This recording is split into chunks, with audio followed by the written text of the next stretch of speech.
এই বদমাস, ও মানে তুই আমার এক্স বয়ফ্রেন্ড। স্বামীর পায়ের নিচে স্ত্রীর এভাবে যদি তুমি আমাকে মারো না, তবে তো বিনা হিসেবে জাহান্নামে চলে যাবা। তুই যে ঘটনা ঘটাই তার থেকে আমার দ্রুত যা ভালো ছিল, তুই আমার জীবনটা নষ্ট করি কেন? আচ্ছা, তোমাকে কে বলছে যে বিয়ে করলে মেয়েদের জীবন নষ্ট হয়ে যায়? বিয়ে করলে ছেলেদের জীবন নষ্ট হয়ে যায়, ছেলেদের স্বাধীনতা মেয়েদের হাতে চলে যায়। চাচির বাচ্চা, তো কেসটা খালি বন্ধ কর। তুই আমাকে এখনই ডিভোর্স। ইম্পসিবল, এটা কোনোভাবেই সম্ভব না। তুই আমাকে এখনই এই মুহূর্তে ডিভোর্স দিবি। আর পানিশমেন্ট হিসেবে 50 লক্ষ টাকা। এখন চিন্তা রাখ। I love you, I love you, I love. তোর ভাঙা রেকর্ড বন্ধ কর। তুই আমাকে এখনই ডিভোর্স দিবি। বললাম তো দিব না। কিভাবে ডিভোর্স আদায় করতে হয় তা আমার খুব ভালো মতোই জানা।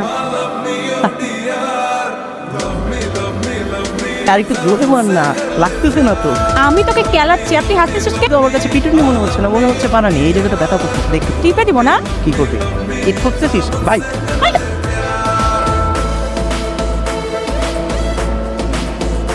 হায় রে কপাল, শেষ পর্যন্ত শনি তো মনে হয় কামতে উঠে যেতেছে।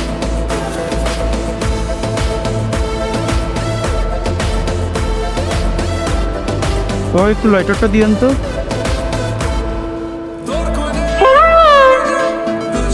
হ্যাঁ শ্বশুরপা, আমি তো সিগারেট খাই না। আমি কি সিগারেট খাই? তুই সিগারেট খাস না, সিগারেট তোরে খায়। আর তার চাই তো বড় কাম করছস। আমার এই ভোলা বালা সাদা সিধা মায়াটারে কাজী সাজা তুই বিয়ে করে প্রতারণা করছস। এখন শ্বশুরপা একটা কাম তো হয়েই গেছে। একটা কাজ করেন, আপনি আমার জামাই হিসেবে মাইনে নেন, আমি আপনার শ্বশুর হিসেবে মাইনে নেন। আসুন তোলাগুলি করি। তোর লগে কিসের গোলাগুলি? কিসের? তোর লগে আমি তিন এক্সপ্রেস কেন?